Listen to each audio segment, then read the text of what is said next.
Stylish વડાપ્રધાન મોદી.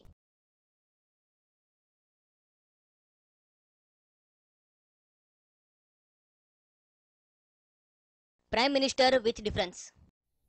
સામાન્ય રીતે દેશમાં જુદા જુદા સ્થળોએ યોજાતા કાર્યક્રમોમાં મોટાભાગે પરંપરાગત પોશાક કુર્તા અને પાયજામામાં દેખાતા વડાપ્રધાન મોદી અમેરિકામાં જોવા મળ્યા નવા જ લુકમાં. ભારતથી ઉડ્ડયન કર્યા બાદ મોદી ફ્રેન્કફર્ટ પહોંચ્યા અને ફ્રેન્કફર્ટમાં તેમણે પહેર્યો હતો ચૂડીદાર કુર્તો, જે કુર્તામાં જ તેઓ ન્યુયોર્ક જવા રવાના થયા. તો ફ્રેન્કફર્ટથી ઉડાન ભરીને તેઓ ન્યુયોર્ક પહોંચ્યા, પરંતુ એરપોર્ટ પર વિમાનમાંથી મોદી બહાર આવે એ પહેલા તો સૌ કોઈના મનમાં એ સવાલ હતો કે વડાપ્રધાન નરેન્દ્ર મોદીએ કયા કપડાં પહેર્યા હશે.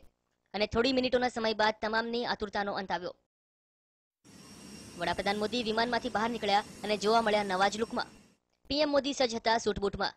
ઉપર હતો મરૂન રંગનો બંધ ગળાનો સૂટ અને નીચે હતું કાળા રંગનું પેન્ટ. વડાપ્રધાન મોદીના રંગોની પસંદગી પણ કંઈક હટકે જ હોય છે. એરપોર્ટ પર તેઓ મરૂન રંગના કાળા સૂટમાં દેખાયા, તો ન્યુયોર્ક શહેરના મેયર સાથેની મુલાકાત વખતે તેમણે પસંદગી ઉતારી રાજવી જેવી ભાતના ગોલ્ડન કલરના બંધ ગળાના જેકેટ પર. ગોલ્ડન જેકેટમાં સજ્જ મોદીને જોઈને ન્યુયોર્કના મેયર પણ આફરીન પુકારી ઉઠ્યા. અને હવે સમય આવ્યો યુએનની મહાસભા સંબોધવાનો, જ્યાં જતા મોદીએ વૈશ્વિક નેતાઓને શોભે તેવા પોશાક પર પસંદગી ઉતારી. બ્લેક રંગના સૂટ સાથે મોદી યુએનની મહાસભામાં ઉપસ્થિત થયા અને હિન્દી ભાષામાં ધમાકેદાર સંબોધન કરીને મહાસભામાં છવાઈ ગયા.